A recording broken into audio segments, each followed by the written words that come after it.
വഖഫ് board വിഷയത്തിൽ VD. Satheesan ഖതറിട്ട മോദിയെന്ന് K T. ജലീലിന്റെ വിമർശനം. കെ. സുരേന്ദ്രനെയും ഷോൺ ജോർജിനെയും വഖഫ് ബോർഡിൽ തിരികെ കയറ്റാൻ ഗൂഢനീക്കം നടത്തുന്നുവെന്ന് സതീശന് ഒത്താശ ചെയ്യുന്ന എൻ ശംസുദ്ദീൻ മുണ്ടെടുത്ത അമിത്ഷാ എന്നും കെ.ടി. ജലീൽ പറയുന്നു. ദേശാഭിമാനിയിൽ എഴുതിയ ലേഖനത്തിലാണ് വിമർശനം. പ്രസാദ് ഉടുമ്പശ്ശേരിയാണ് കോഴിക്കോട് നിന്നും വിവരങ്ങളുമായി ചേരുന്നത്. പ്രസാദ്, എന്താ വളരെ അതിരൂക്ഷമായ വിമർശനങ്ങളാണല്ലോ കെ.ടി. ജലീൽ ഉയർത്തുന്നത്. എന്തൊക്കെയാണ് ആ ലേഖനത്തിൽ അദ്ദേഹം പറഞ്ഞിരിക്കുന്ന കാര്യങ്ങൾ? ശബലി, വഖഫ് വിഷയവുമായി ബന്ധപ്പെട്ടുകൊണ്ട് സംസ്ഥാന സർക്കാർ സ്വീകരിച്ചിട്ടുള്ള നിലപാടിനെതിരെ വലിയ വിമർശനങ്ങളാണ് പ്രതിപക്ഷത്തു നിന്നും അതോടൊപ്പം തന്നെ സമസ്ത ഉൾപ്പെടെയുള്ള സംഘടനകളിൽ നിന്നും ഉണ്ടാകുന്നത്. ഇപ്പോൾ കെ.ടി. ജലീൽ ദേശാഭിമാനിയിൽ എഴുതിയിട്ടുള്ള ലേഖനത്തിൽ 1954 വഖഫ് നിയമം വരുന്നത്. അതിനുശേഷം പിന്നീട് പല ഭേദഗതികളും നിയമ ഭേദഗതികളും ഉണ്ടായിരുന്നു. പക്ഷെ ആ ഭേദഗതികളിലെല്ലാം തന്നെ വഖഫ് ഭൂമി സംരക്ഷിക്കുക എന്നതിൽ ഊന്നിക്കൊണ്ടായിരുന്നു ആ ഭേദഗതികളെല്ലാം വന്നത്.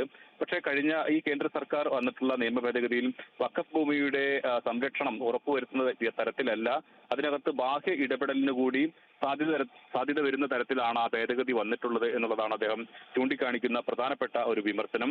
എന്നാൽ സംസ്ഥാന സർക്കാർ ഇതിനെതിരെ കഴിഞ്ഞ സർക്കാർ LDF സർക്കാർ ശക്തമായ നിലപാട് സ്വീകരിച്ചപ്പോൾ വി.ഡി. സതീശന്റെ നേതൃത്വത്തിലുള്ള സർക്കാർ അതിനെ ദുർബലപ്പെടുത്തുന്ന നിലപാടുകളാണ് സ്വീകരിക്കുന്നത് കോടതിയിൽ.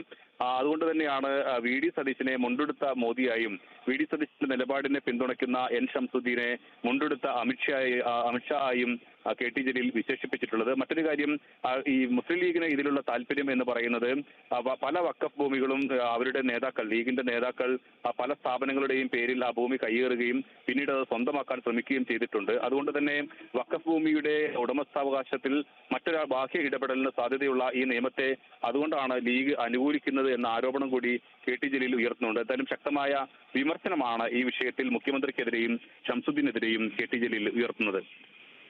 ശരി, പ്രസാദ് ഉടുമ്പശ്ശേരി വിവരങ്ങൾ നൽകിയത്.